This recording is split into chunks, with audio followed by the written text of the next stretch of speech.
오늘은 거룩한 주일입니다. 묵도하심으로 주님 앞에 예배 드리겠습니다.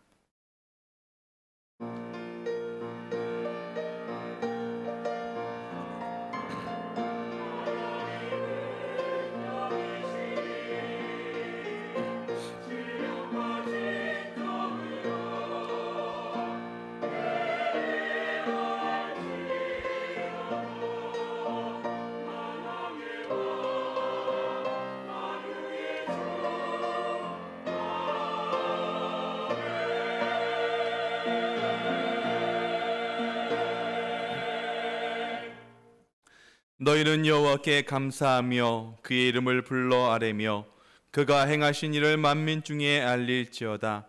그에게 노래하며 그를 찬양하고 그의 모든 기사를 전할지어다. 그의 성호를 자랑하라. 여호와를 구하는 자마다 마음이 즐거울지로다. 아멘. 성소에서 너를 도와주라 말씀하신 하나님, 그 약속을 기억하고 주님의 자녀들이 성전으로 올라왔습니다. 어떤 사람은 병거를 의지하고 어떤 사람은 말을 의지하지만 저희들은 하나님의 이름을 자랑합니다. 성령으로 우리의 영안을 열어주셔서 보좌에 앉으신 주님을 보게 하시고 우리의 입을 열어서 하나님께 찬미의 제사를 드리게 하시고 우리의 귀를 열어서 주님께서 들려주시는 진리의 말씀을 듣게 하여 주옵소서. 예수 그리스도 이름으로 기도드립니다. 아멘. 다 같이 일어나셔서 43장 찬송하겠습니다.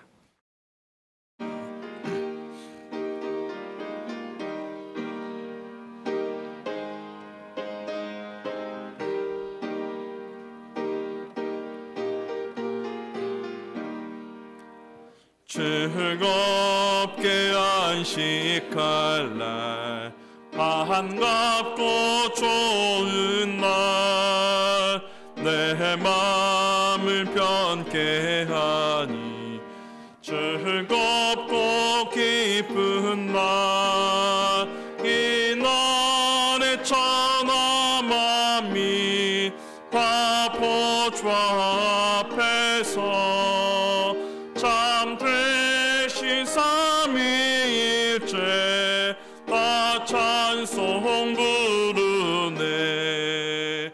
이 날의 하늘에서 새 양식 내리네.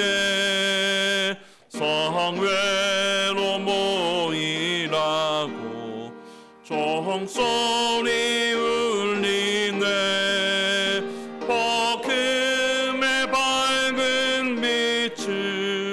온 세상 비치며 또 영생물이 흘러 시원케 하시네.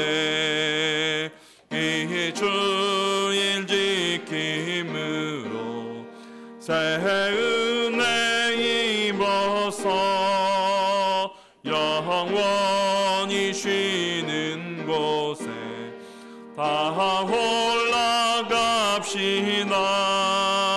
성부께 찬미하고 성자와 또 성령 참 되신 삼위일체 다 찬송 부르세.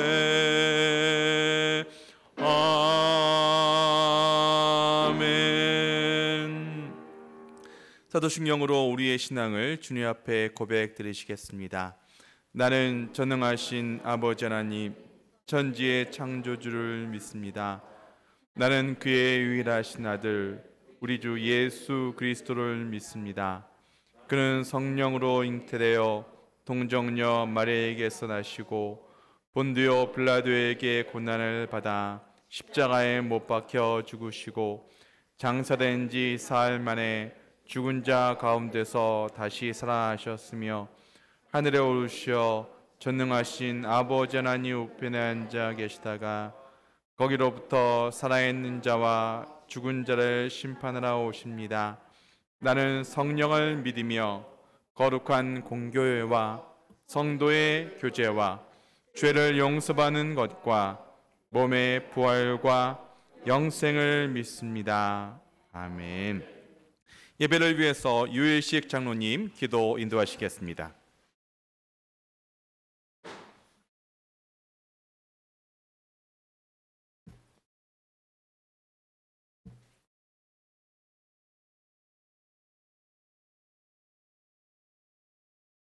여호와 하나님 아버지, 거룩하고 복된 주일 저희들을 불러주시고 예배드릴 수 있도록 인도하심을 감사합니다. 주님께서는 우리를 위하여 몸 버려 피 흘려 생명까지 내어주셨지만 저희들은 자신의 연약함으로 알게 모르게 하나님의 영광을 가리울 때가 많았음을 고백하오니 이 시간 예배를 통하여 새롭게 회복되어지길 원합니다.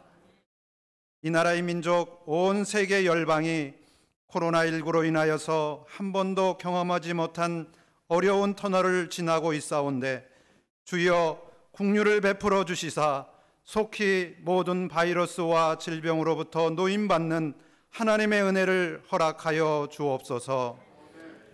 이 나라의 민족을 기억하여 주시고 각계각층 곳곳마다 정의와 공의로 모든 일이 행해지는 사회가 되도록 도와주시옵시며 코로나 이전으로 회복하여 평안하고 안정된 나라로 온 세계에 이 나라의 위상을 떨치며 주의 복음을 모든 곳에 널리 전파하는 거룩한 나라가 되게 하여 주시옵소서.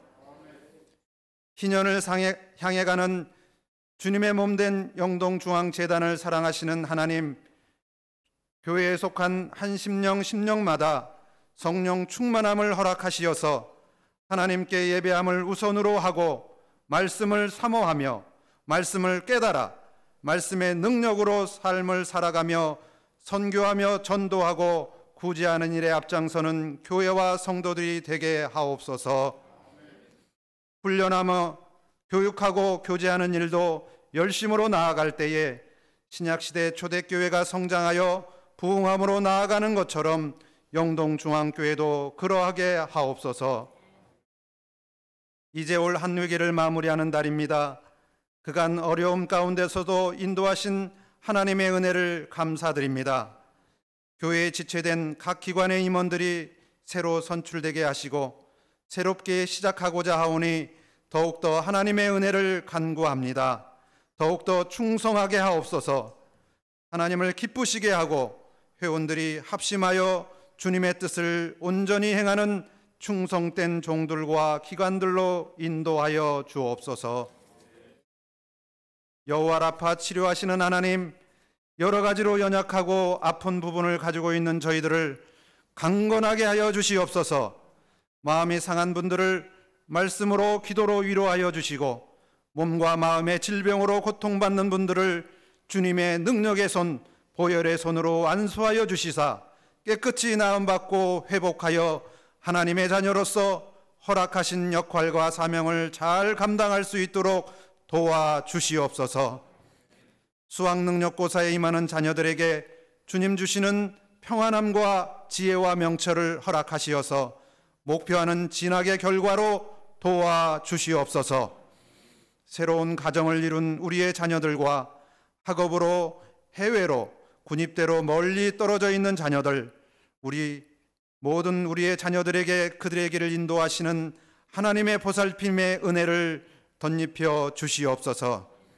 이 시간 목사님 말씀에 갑절의 영성의 능력을 더하시고 진리의 말씀만이 선포되어짐으로 변화의 역사가 일어나게 하시고 우리들의 어두운 영안이 열려지게 하시며 사모하는 영혼에게 흡족히 내리시는 주님의 은혜를 허락하옵소서. 우리들의 목자 김영훈 담임 목사님 새로운 목회 계획을 세우시고 우리 양들을 인도하시는데 지혜와 능력의 하나님의 영으로 충만하게 하시사 하나님 귀히 쓰시는 제사장으로 인도하여 주옵소서. 교회 학교에서 우리들의 자녀와 어린 심령들에게 하나님의 말씀을 전하시는 은 목사님, 부임하신 한 전도사님, 또 부임하실 영유치부 전도사님, 모든 교역자분들에게도 담임 목사님의 목회를 돕고 어린 영혼을 사랑하는 간절한 주님의 마음으로 나아가시게 인도하여 주옵소서. 예배를 돕는 모든 손길들과 묵묵히 교회를 위해 여러 곳에서 힘쓰는 이들을 기억하시고 수고가 헛되지 않게 하옵소서. 성가대의 찬양이 하늘 보좌에 상달되어 기뻐 받으시옵고 저희들은 아멘으로 화답하게 하여 주시옵소서. 이 예배의 모든 순서와 같은 시간 교육관에서 드려지는 교회 학교의 예배 가운데도 성령 하나님 주관하여 주시어서 방해하는 어떠한 세력도 물리쳐 주시고 온전히 하나님께만 영광 올려드리는 예배가 되게 하여 주옵시며 우리를 죄악에서 구원하여 주신 예수 그리스도의 이름으로 기도하옵나이다. 아멘.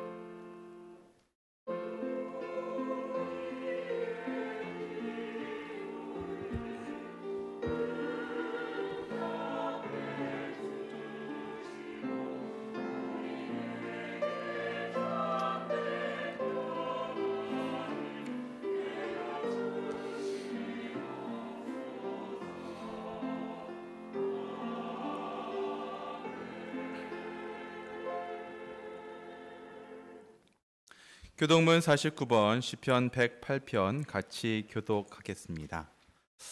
하나님이여 내 마음을 정하여 싸우니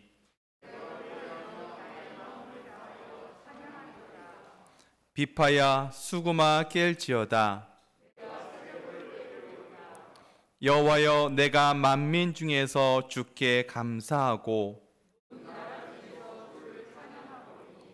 주의 인자하심이 하늘보다 높으시며 하나님이여 주는 하늘 위에 높이 들리시며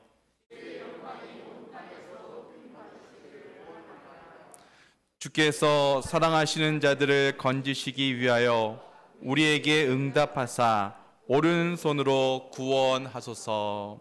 아멘. 찬송가 336장 찬송하겠습니다.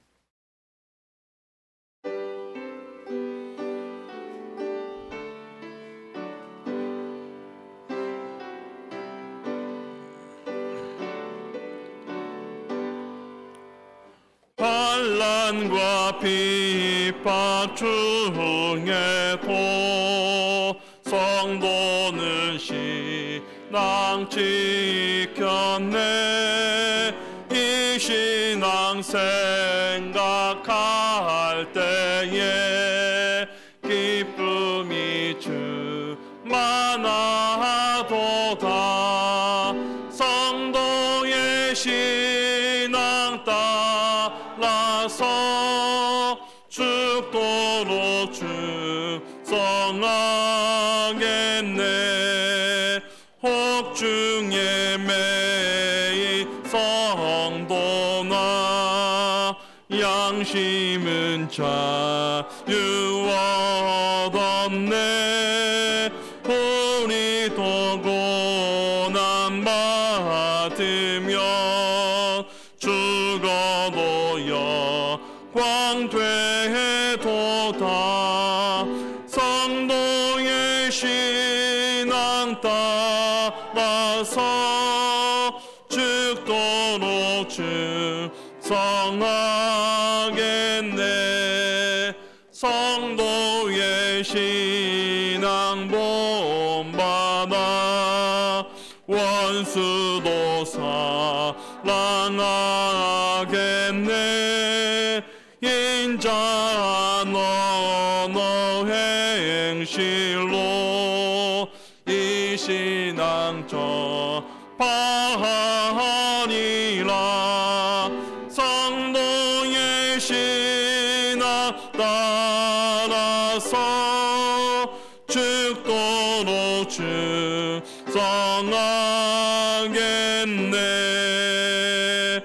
아멘.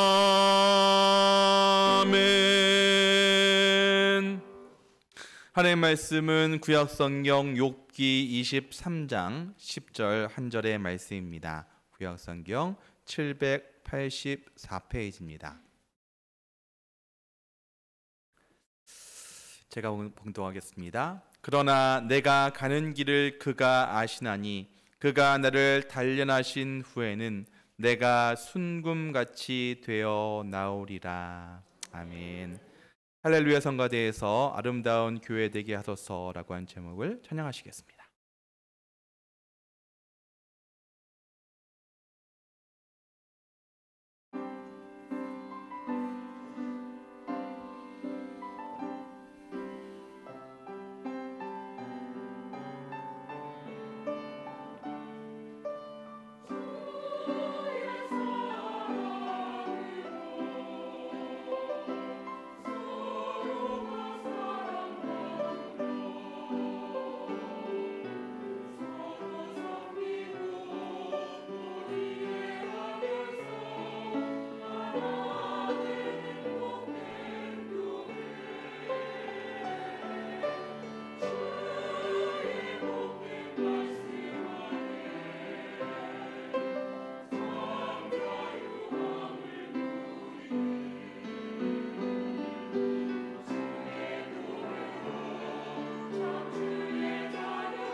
아멘.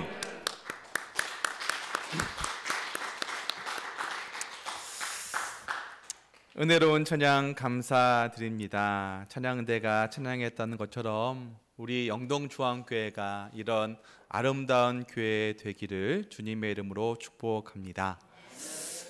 옆에 분들하고 인사하시겠습니다. 사랑합니다.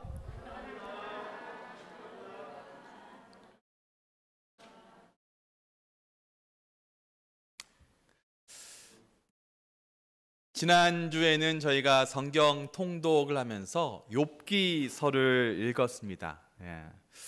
여러분은 욥기를 읽으시면 어떤 구절이 제일 기억에 남으십니까?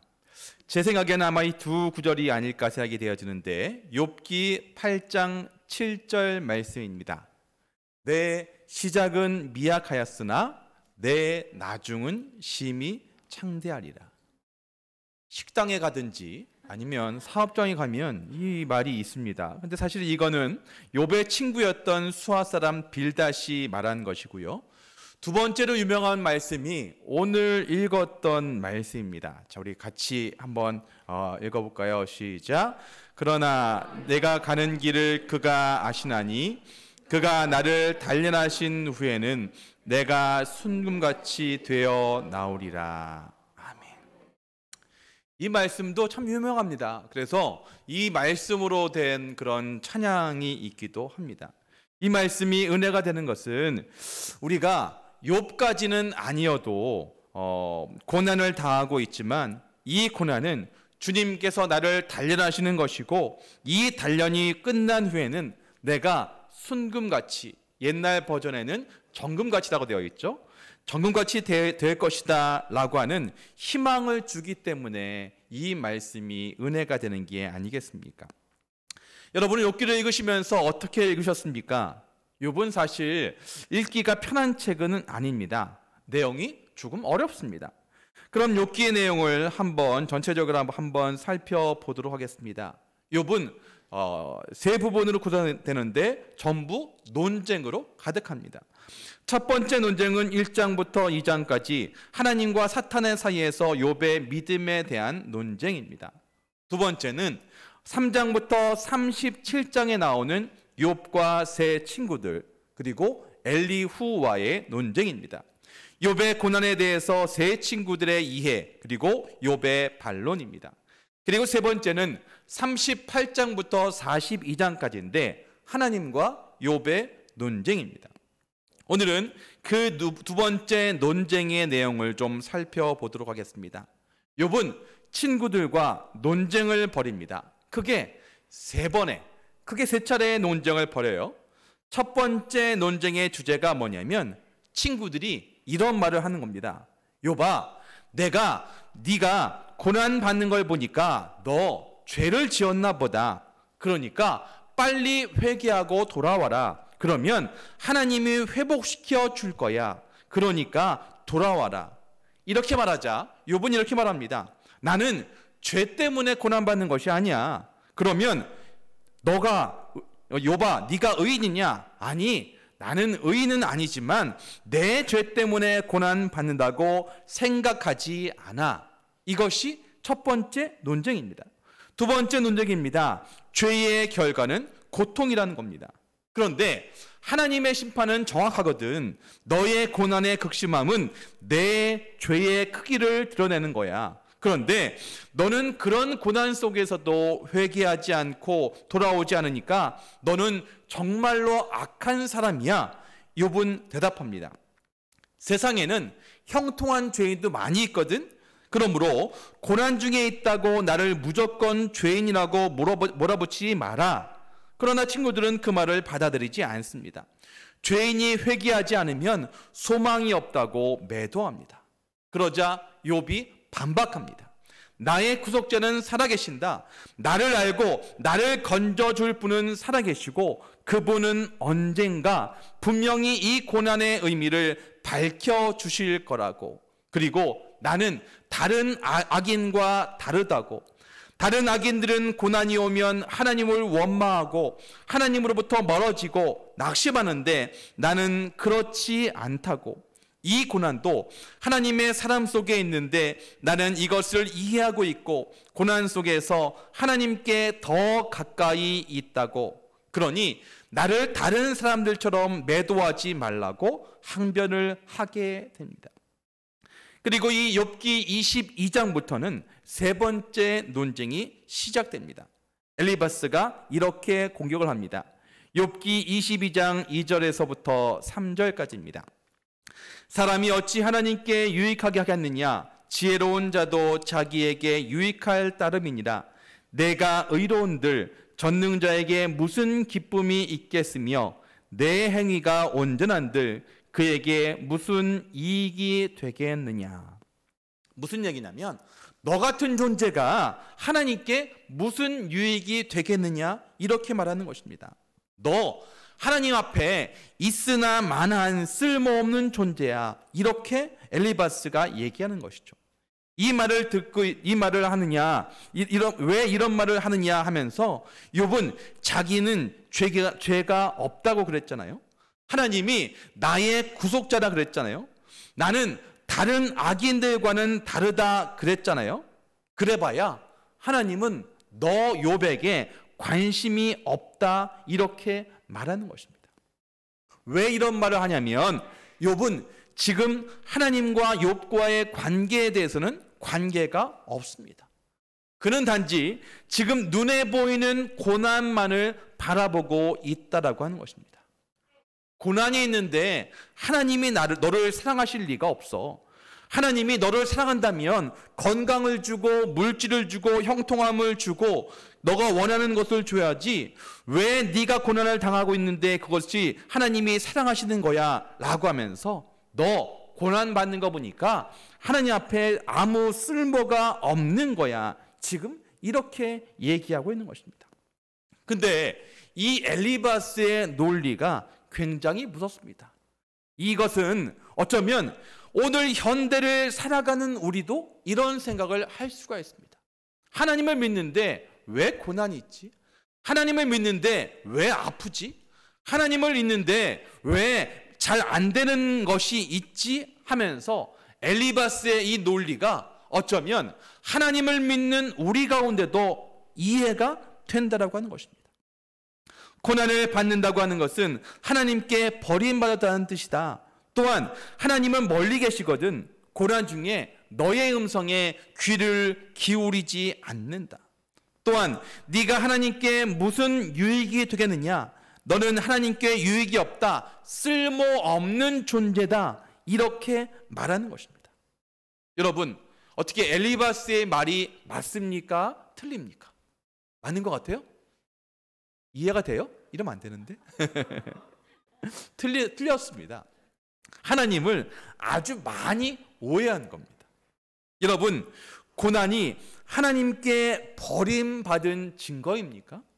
너는 쓸모없어. 그래서 고난을 주는 거야. 그렇게 생각하십니까? 아닙니다. 유명한 신학자였던 칼바르트는 이런 말을 했습니다. 하나님의 사랑은 진노 중에 구체화된다. 여러분, 하나님의 사랑은요, 우리가 고난 가운데 있을 때 더 구체화되는 것입니다. 비록 고난과 진노 같은 것이 있을지라도 그것은 어떤 경우에도 너를 버리지 않고 고쳐서 사용하겠다고 하는 하나님의 사랑의 구체적인 표현이라고 하는 것입니다. 고난은 버림받았다고 하는 의미가 아닙니다. 절대로 너를 버릴 수 없다라고 하는 의미라고 하는 것입니다. 할렐루야. 또한 하나님은 멀리 계시는 분이다. 그러므로 너의 부르짖는 시름에 귀 기울이지 않는다. 여러분, 이 말도 틀린 것입니다. 하나님을 높이 올리다 보니까 인간이 무가치하게 돼버렸어요. 물론 하나님은 높이 계십니다. 위대한 분이십니다. 하지만 위대하신 하나님은 저와 여러분과 함께 하십니다. 아멘이십니까? 하나님은 우리가 고난 가운데 있을 때, 그 고난 가운데 있을 때 우리를 내버려 두지 않으십니다. 우리가 고난 가운데 있을지라도 우리 삶 가운데 개입하고 계시고 우리의 작은 신음에도 응답하시는 너무나도 좋으신 하나님이십니다. 또한 하나님께 우리는 무익한 존재입니까? 여러분, 우리가 하나님 앞에 쓸모가 있을까요? 없을까요? 어떻게 생각하십니까? 쓸모 없을까요, 우리? 아닙니다. 우리는 하나님 앞에 쓸모 있습니다. 그럼 왜 쓸모 있는 걸까요? 우리가 하나님께 물질을 드릴 수 있습니다. 지혜를 드릴 수 있습니다. 근데 그것이 하나님께 무슨 도움이 될까요? 우리가 헌금을 드리기도 하고요. 우리의 몸을 드리기도 합니다. 근데 여러분, 하나님이 그게 부족한 분이십니까? 하나님이 돈이 없으실까요? 아니요. 하나님은 천지 만물을 말씀 하나로 만드신 분이십니다. 그러니까 하나님은 부족한 것이 없으세요. 그렇다면 우리가 드리는 물질, 우리가 드리는 시간, 우리가 드리는 헌신, 이것이 하나님 앞에 유익해서 우리가 유익한 존재냐? 그렇지 않습니다. 우리가 뭘 한들 하나님의 부족함을 채워드릴 수 있겠습니까? 하나님은 완벽한 분이세요. 하나님은 완전한 분이십니다. 더 필요한 것이 없는 존재이십니다. 그런데 하나님은 이 말씀을 통해서 무엇이냐? 하나님은 우리를 사랑하시고 우리가 유익하다라고 말씀하고 계십니다. 여러분, 유익의 관점에서 보면 우리 인간의 존재 가치는 별로 없습니다. 그런데 여러분, 우리를 유익의 관점으로만 봐서는 안 된다라고 하는 것이죠. 자, 우리의 자녀들을 생각해 보겠습니다. 자식은 부모에게 유익을 주는 존재입니까? 아닙니까? 유익을 줍니까? 자, 자식이 공부를 많이 해요. 그러면 내가 유식해집니까? 그 자녀들이 유식해집니까? 자녀가 유식해져요. 자, 자녀들이 회사의 사장이 돼요. 그러면 내가 사장입니까? 그 자녀가 사장입니까? 그 자녀예요. 근데 그러면 자식이 잘 되는 것, 자식이 형통하는 것, 유익의 관점에서 보면 별로 유익이 없어요. 그렇잖아요. 자식이 똑똑한다고 아빠가 똑똑해지는 게 아니고, 자식이 뭐 돈 많다고 아빠가 돈 많아지는 게 아닙니다. 유익의 관점에서 보자면 별로 유익할 것이 없습니다. 그러면 내 자식은 나에게 유익이 없으니까 필요 없냐라고 하는 것입니다. 아니죠. 우리의 자녀들이 엄마 아빠에게 유익은 못 줄지언정 우리는 자녀들을 사랑합니다. 왜냐하면 그들을 사랑하기 때문이죠. 그들은 존재만으로도 엄마 아빠에게 너무나도 소중하고 우리가 자녀들을 사랑하기 때문에 사랑하는 것이지, 그들이 우리에게 유익을 주느냐, 그렇지 않다라고 하는 것이죠. 그래서 자녀의 눈물을 보면 가슴이 찢어집니다. 자녀가 웃을 때 부모는 행복해집니다. 하나님도 똑같다라고 하는 것이죠. 우리가 하나님 앞에 물질을 드리고 시간을 들여서 하나님이 그것 때문에 우리를 기뻐하십니까? 아니요, 그렇지 않습니다. 하나님은 모든 것을 다 가지셨어요. 부족한 것이 없으세요. 그렇다면 우리가 아무리 무엇을 한다고 해서 하나님이 기뻐하는 것이 아니라 우리의 존재, 우리를 너무나도 사랑하시기 때문에 우리는 그렇게 귀중한 존재라고 하는 것이죠. 시편 8편 4절에 이런 말씀이 있습니다. 사람이 무엇이기에 주께서 그를 생각하시며 인자가 무엇이기에 주께서 그를 돌보시나이까. 사람이 무엇이기에, 이것은 유익의 문제입니다. 사람이 하나님께 뭘 그렇게 드리겠어요. 그러나 주님은 그를 생각하시고 그를 돌보신다는 거예요. 왜요? 사랑하기 때문에. 하나님이 저와 여러분을 너무 사랑하기 때문에 그렇게 생각하신다라고 하는 것입니다. 그런데 엘리바스는요, 하나님을 오해합니다. 아니, 철저히 오해하고 하나님 앞에 이 욥이라고 하는 존재가 버림받고 쓸모없는 존재로 얘기하고 있는 것입니다. 여러분, 이건 하나님을 잘못 이해한 것입니다. 오해한 것입니다. 하나님은 우리를 절대로 버리지 않으십니다. 하나님은 절대로 우리 멀리 있기 때문에 우리를 모른다 하면서 못 들은 척 하지 않으시는 분이십니다. 특히 저 오늘 본문을 보면서 이렇게 한번 생각해 보았습니다. 첫 번째 말씀에 보니까 그러나 내가 가는 길을 그가 알고 계시나니. 그렇습니다. 우리는요, 우리의 길을 잘 모릅니다. 혹시 여러분의 앞길에 대해서 미리 아시는 분, 내일 내가 어떻게 될지, 모레 어떻게 될지, 아니 내일 모레를 고사하고 5분 후에 어떻게 될지 아시는 분 없으시죠?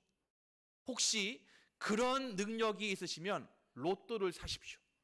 5분 후에 미래를 알 수 있다. 그러면 로또 사기 5분 전에 로또를 사서 그 번호를 맞추세요. 근데 우리에게는 그런 능력이 없습니다. 우리는 우리의 앞길에 대해서 알지 못합니다.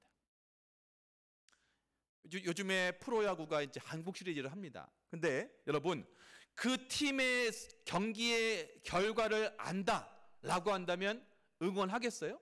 자, NC가 이길 걸 알았어요. 그러면 뭐 하러 목이 터져라 응원합니까? 이미 이기는데. 근데 우리는 그 결과를 알지 못하기 때문에 우리가 응원하는 겁니다.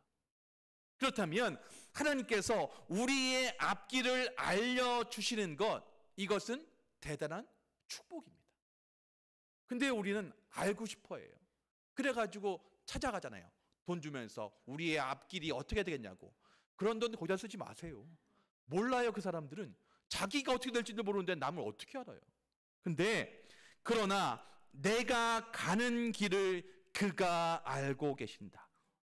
그가 누구야? 누구죠? 하나님. 하나님은 아세요. 하나님은 우리의 앞길을 모르지만 하나님은 알고 계신다라고 하는 것입니다. 그렇다면 우리 인간은 모르지만 하나님은 알고 계시기 때문에 우리는 이 모든 것을 통해서 하나님께서 우리 가운데 고난을 주신다라고 한다면 우리를 왜 우리에게 고난을 주시는지 그 의미를 생각해 보아야 합니다. 중간에 보니까 그가 나를 단련하신 후에는, 비록 지금 내가 겪고 있는 고난, 의미, 목적 잘 모릅니다. 고난을 겪으면서 내가 왜 지금 고난을 당하고 있는지 그 의미를 깨닫는 거 쉽지 않습니다. 근데요, 그가 나를 단련하신 후에는 이라고 얘기하고 있습니다. 고통이라고 하는 단어가 단련이라고 하는 말로 바뀌어졌다고 하는 것입니다. 고난은 단련이 되는 겁니다. 신앙 안에서 고난은 단련이 되는 것입니다. 주님께서는 나를 단련하신 후에는 내가 순금같이 되어 나아오리라 라고 했습니다. 자, 여기서 단련이라고 하는 말이 무슨 소리냐면, 직역하면 담금질입니다. 이 담금질은 뭐냐면 쇳덩어리 하나를 빨간 불에 달궈서 그 쇠를 꺼내서 막 해머로 막 때립니다. 그게 담금질입니다.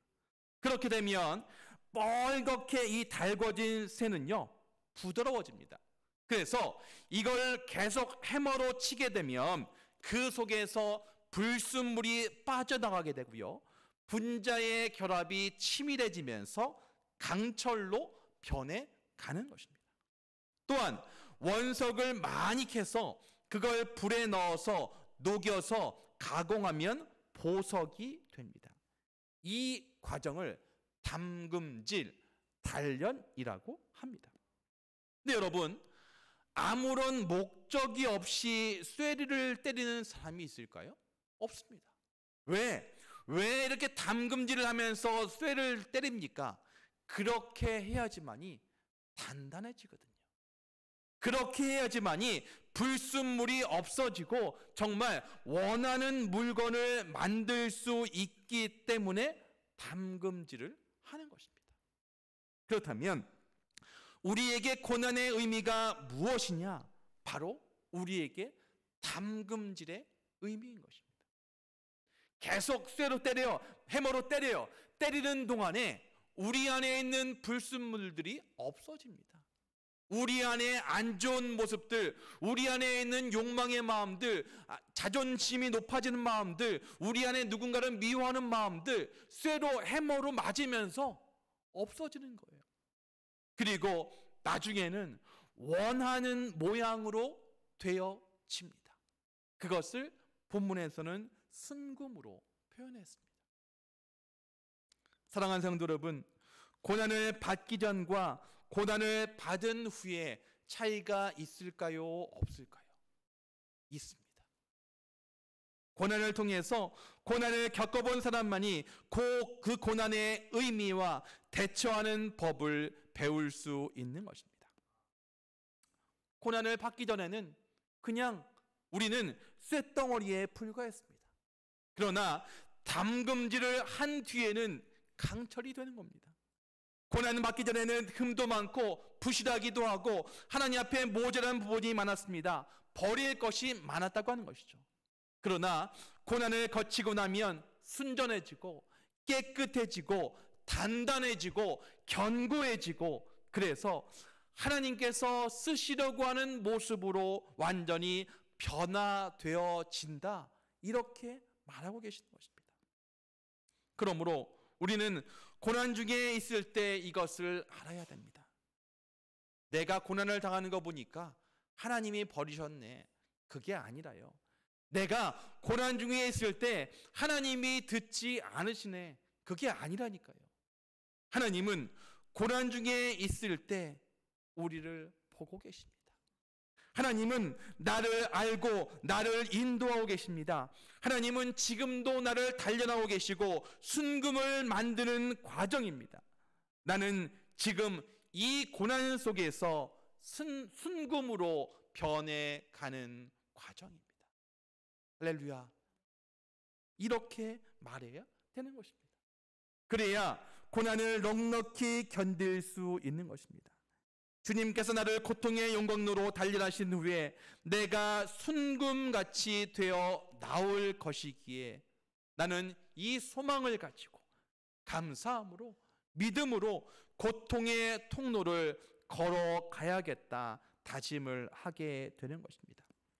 그런데 이것은 제 입장에서 그리고 많은 사람들이 그냥 보는 욥기 23장 10절의 해석입니다.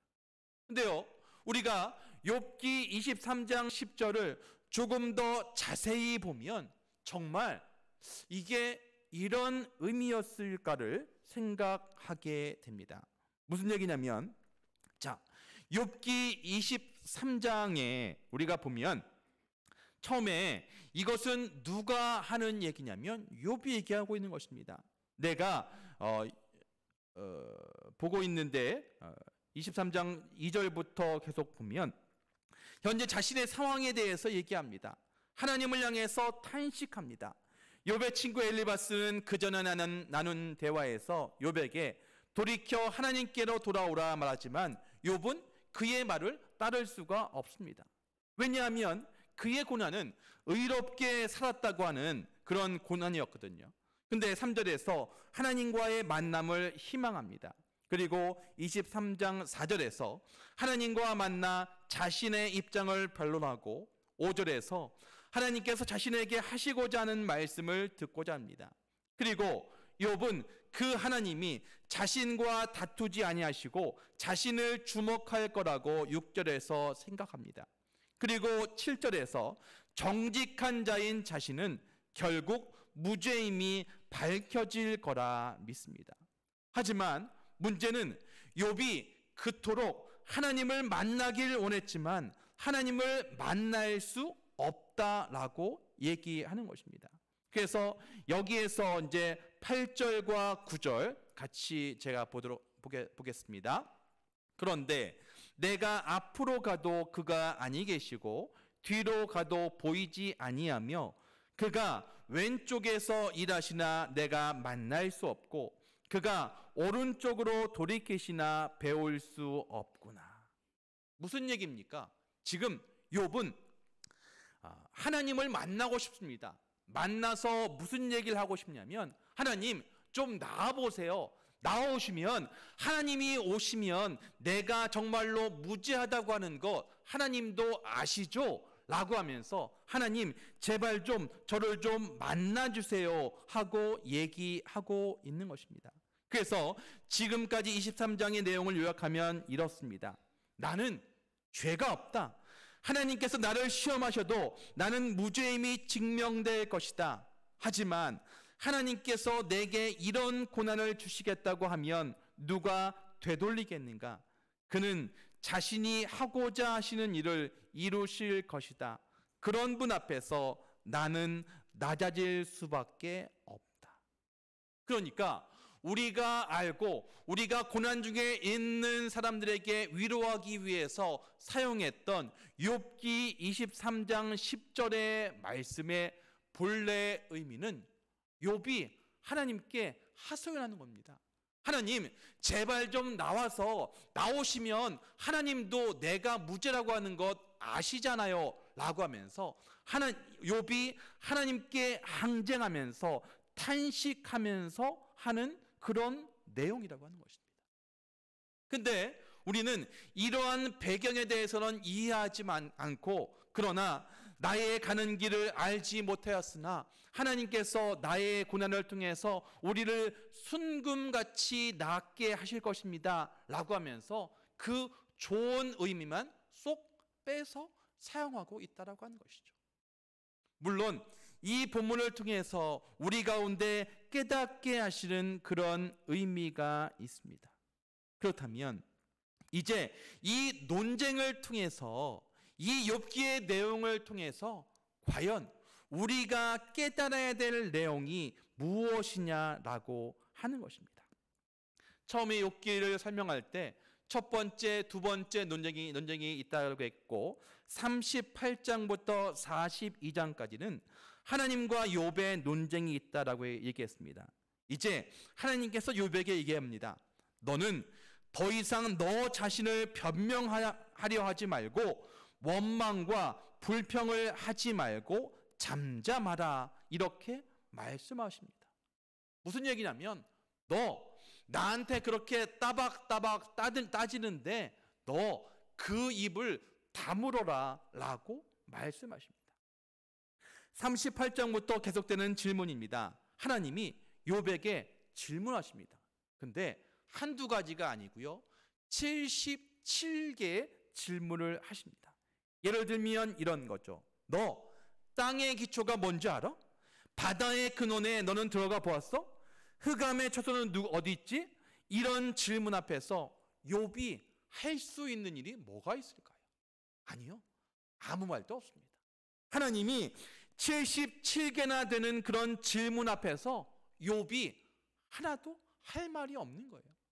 그 앞에서 욥이 하나님 앞에 따집니다. 하나님, 어떻게 저한테 이렇게 하십니까? 그리고 왜 하나님께서 나오시기만 하면 오늘 말씀처럼 저의 무지함을 밝혀주실 수 있을 텐데 왜 침묵하십니까? 라고 하면서 욥이 하나님 앞에 따박따박 이렇게 말대꾸를 하고 논쟁을 하고 있는데, 그 질문 앞에서 하나님의 대답이 이것입니다. 너 이거 알아? 이거 알아? 이거 알아? 너 모르지? 너 뒤에 있는 너가 생각하는 것 이상의 무엇인가가 있어. 그러니까 너 잠잠히 있으라고 얘기를 하는 것입니다. 마지막 42장에서 욥이 이렇게 하나님이 따박따박 묻는 질문에 대해서 하나님을 깊이 알게 됩니다. 그리고 내가 잘났다고 하는 것이, 내가 알고 있고 내가 다 알고 있었다고 하는 것이 얼마나 허황된 것이고 얼마나 부족한 것인가, 이것을 깨닫게 됩니다. 그러면서 욥이 고백하는 얘기가 무엇이냐? 욥기 42장 5절과 6절입니다. 내가 주께 대하여 귀로 듣기만 하였사오나 이제는 눈으로 주를 배움나이다.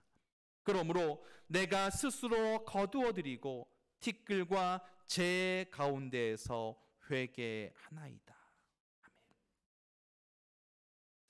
지금까지 논쟁했던 것, 정말 누가 옳으냐라고 하면서 누구의 말이 맞는 것 같고 욥의 말도 틀리지 않은 것 같고 하면서 많이 논쟁을 했습니다.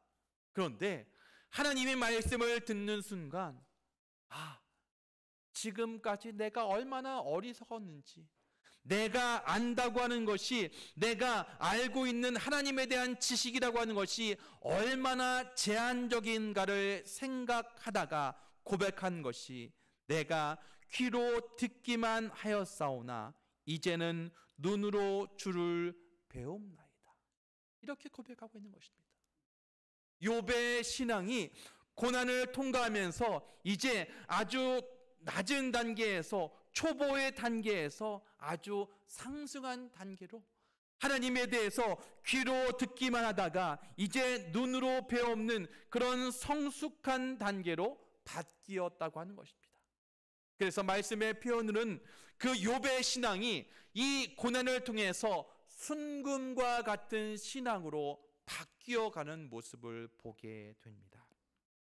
사랑하는 성도 여러분, 고난을 좋아하는 사람 누가 있겠습니까? 혹시 고난 좋아하시는 분? 없습니다. 저도 싫습니다. 대학교 때 어떤 집회에 갔었습니다. 고난에 대해서 설교하시면서 고난당함이 내게 유익이라. 그러니까 너 혹시 말씀을 듣는 분 가운데 고난이 나에게 오기를 원합니다 라고 하는 말에 아멘으로 대답하실 분 있습니까? 라고 하면서 물어보았습니다. 조용해졌습니다. 누구도 원하지 않는 것입니다. 고난당하는 것 좋아할 사람이 누가 있겠습니까? 근데 여러분, 그 고난의 의미가 바로 저와 여러분을 담금질하는 과정입니다. 저와 여러분을 하나님이 사용하시기에 유연한 존재로 순금으로 만드는 그런 과정이라고 하는 것입니다. 이 과정을 통과해야지만이 하나님 앞에 쓰임받을 수 있는 것입니다. 이 과정을 통해서 우리의 모습이 정말 순금과 같은 그런 존재로 되어지는 것입니다. 그렇다면 우리는 이 고난을 당할 때, 이 고난을 통과할 때 이렇게 생각해야 합니다. 고난당하는 걸 보니까 하나님이 나를 버리셨어. 그것이 아니라 하나님이 나를 사용하기 원하시는구나. 하나님이 나를 하나님께서 사용하시기에 유연한 존재로 만드시는 과정이구나 라고 하면서 오히려 고난당함을 기쁨으로 여기실 수 있어야 합니다. 그래야지만이, 그 고난을 통해야지만이 우리가 성장되고 단련되어서 바로 순금과 같은 그런 신앙이 될 줄로 믿습니다. 사랑하는 성도 여러분, 이후에 어떻게 되었습니까? 욥의 삶 가운데 42장 마지막 절에도 계속 후반부에도 보면 하나님께서 욥에게 주셨던 것보다 더 좋은 갑절의 복으로 갚아주셨다라고 말씀하십니다. 물론 성경에서 말하는 복은 제가 믿기로는 갑절의 복이 복이라고 생각하지 않습니다. 아니, 갑절의 복도 복이죠. 하지만 갑절의 복보다 더 소중한 복은 무엇이냐? 바로 고난의 의미를 깨닫는 것입니다. 그전까지는 하나님에 대해서 귀로 듣기만 하였사오나 이제 눈으로 보게 되었습니다 라고 하는 것은 우리의 신앙이 입체적이 되었다라고 하는 것이죠. 왜 나한테 고난을 주셔? 왜 나한테 아프게 하셔? 왜 나는 힘들어? 라고 하면서 원망하는 것이 아니라, 아, 나를 또 성장하게 하시는구나 라고 하면서 고난의 의미를 더 깊이 생각할 수 있게 하는 것, 바로 저는 이것이 하나님의 더 큰 축복이라고 믿습니다. 그래서 하나님께서 우리 가운데 주시는 고난을 통해서 바로 나를 성장시키고 단련시켜서 순금 같은 신앙이 되게 할 것을 믿으면서 고난 가운데도 기도하며 기뻐하며 잘 견뎌내시기를 주님의 이름으로 축복합니다. 기도하겠습니다. 하나님 아버지, 그렇습니다. 욥의 이야기를 통해서 욥이 고난 가운데 있었지만 그 의미를 깨닫고 하나님께서 욥 가운데 고난 가운데 계속 계시며 고난을 통해서 더욱 성장하기 원하시는 하나님의 마음을 깨닫게 하신 것처럼, 하나님, 우리 가운데 고난 중에 있는 분 계십니까? 육신의 연약함으로, 사업이 안 됨으로, 자녀들의 형통치 못함으로 고난 중에 있는 분이 계십니까? 그렇다면 고난을 통해서 우리를 단련하시고 더 좋은 것을 주시기 원하시는 하나님의 마음을 깨달으며 고난을 기도로, 인내로 이겨내게 하여 주시옵소서. 그렇게 하실 하나님을 기대하며 이 모든 것 우리 주 예수 그리스도 이름으로 기도드립니다. 아멘. 342장 부르시면서 봉헌하겠습니다.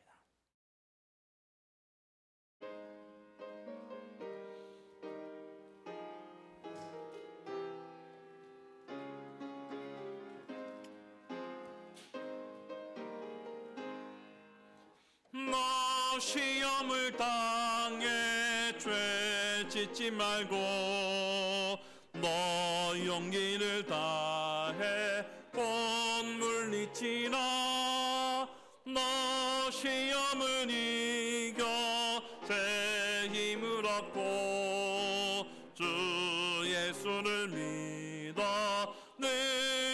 승리하라.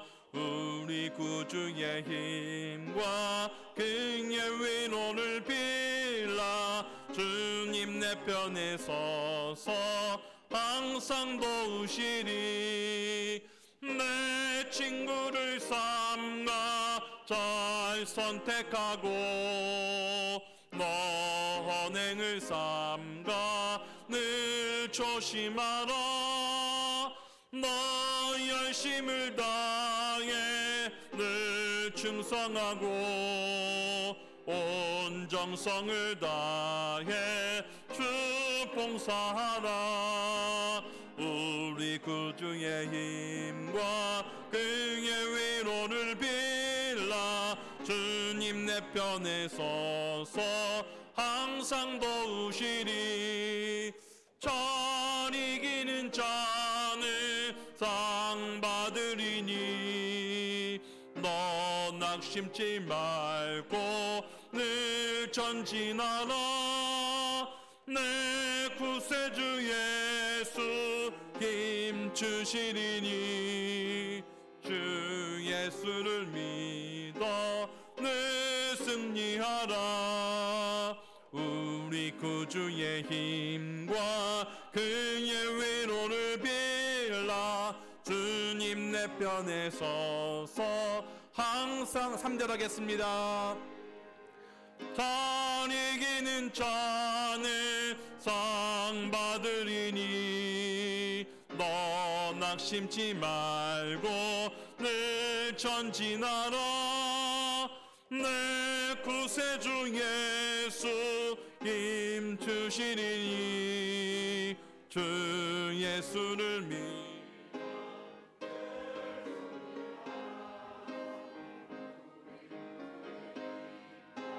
그의 위로를 빌라. 주님 내 편에 서서 항상 도우시리. 하나님 아버지, 은혜를 감사합니다. 거룩한 주일 주님 앞에 기쁨으로 나오게 하신 것도 감사한데, 주님 앞에 정성껏 예물 드린 손길이 있습니다. 모든 것이 주님께로부터 왔음을 인정하기에 10의 1조를 드리고, 하나님께서 기뻐하시는 일, 그 일에 동참하기 위해서 선교 자학 헌금을 드립니다. 또 범사에 감사해서, 가족의 건강에 감사해서, 부임 신방에 감사해서, 함께 하시는 주님에 감사해서, 전화위복으로 승리할 수 있게 하신 것에 감사해서 감사 예물 드립니다. 이 예물 기뻐 받아 주시옵소서. 그리고 이직한 것이 감사해서 강단 헌화를 한 집사님 가정 가운데 함께하여 주셔서 새로운 직장에서도 더 인정받으며 하나님 앞에 사랑받을 수 있는 많은 사람들에게 좋은 영향력을 바라는 귀한 집사님들 되게 하여 주시옵소서. 하나님, 또 아름다운 꽃꽂이를 위해서 수고하신 분들 가운데 그분들의 수고를 아시오니 주님께서 은혜를 더하시며 예배를 돕기 위해서 안내위원으로, 헌금위원으로, 일찍부터 와서 찬양으로, 또 교사로, 교회를 깨끗이 하는 마음을 가지고 교회 청소로, 여러 가지로 봉사한 손길 가운데서 주님의 은혜로 갚아 주시옵소서. 하나님, 12월 3일 수능을 앞둔 우리의 자녀들을 위해서 기도합니다. 이제 얼마 남지 않았는데 남은 시간을 잘 선용할 수 있도록 도와주시고, 공부할 때 하나님의 영광을 위해서 공부하여서 그 시험을 통해서 하나님의 영광을 가리지 않도록 도와주시었고, 남은 기간에 최상의 컨디션으로 시험에 임할 수 있도록 도와주시옵소서. 하나님, 이 시간에 기도하는 것은 환우들을 위해서 기도합니다. 또 이 시간에 믿음으로 아픈 곳에 우리의 손을 얹습니다. 주의 손으로 안수하여 주시옵소서. 여호와 라파 치유의 하나님께서 역사하여 주셔서 아픈 곳에 손을 얹으니 낫겠다고 하시는데 주님의 손으로 안수하여 주시옵소서. 낫게 하여 주시옵소서. 회복되게 하여 주시옵소서. 또 내일 수술을 앞둔 성도님 계십니다. 주님께서 병상에 올라갈 때 혼자 올라가지 않게 하시고 주님께서 동행하여 주셔서 함께 하심으로 말미암아 수술이 잘 되게 하시고 은혜 가운데 회복될 수 있도록 도와주시옵소서. 저녁에 잠을 못 주무시는 분, 마음에 병이 있으신 분, 그들 가운데도 주님의 평강과 주님의 위로로 평안히 주무실 수 있도록 도와주시옵소서. 그렇게 하실 하나님을 기대하며 이 모든 것 우리 주 예수 그리스도 이름으로 기도드립니다. 아멘. 교회 소식을 말씀드리겠습니다. 각 기관은 11월 중에 총회를 마치시고 보고서와 계획서 수요일까지 제출해 주시기 바랍니다. 12월 3일 수능일입니다. 수능생을 위해서 기도해 주시기 바랍니다. 90일 성경 통독 어저께까지 60일째 했습니다. 이제 3분의 2를 했는데 혹시 지난주에 거 못 읽으신 분은 이번 주 오늘 또 읽으셔서 같이 그 일에 동참해 주셨으면 좋겠습니다. 전국 장로회 수양회가 화요일부터 목요일까지 강원도 홍천에 있고 저희 교회에서는 박정호 원로 장로님, 유일식 장로님, 안용환 장로님께서 참석하십니다. 이 행사를 위해서도 기도해 주시기 바랍니다. 예배 후에 식당에서 당회가 있겠습니다. 자, 오늘 화면을 보시면 화면이 좀 달라졌죠? 네, 모르셨어요 혹시? 화면이 많이 달려서 새로 오신 한 전사님이 며칠 동안 늦게까지 애써가지고 로고도 들어가고 했는데 혹시 잘 안 보이세요? 글씨도 예뻐졌는데 자, 하나님께 영광의 박수 올리겠습니다. 그래서 이제 조만간에 실시간 방송도 될 것 같은데 저희가 아직 시험 단계여서 이제 조만간에 유튜브로 실시간 방송이 될 것 같긴 한데 그래도 교회 나오세요. 그래도 현장에서 드리는 게 훨씬 좋습니다. 자, 이 시간에 다 같이 일어나셔서 송영 1장 찬송하겠습니다.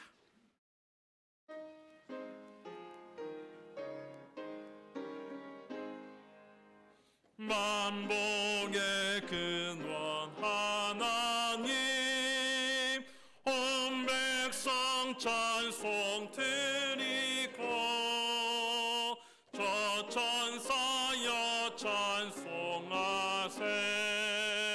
찬송 성부 성자 성령.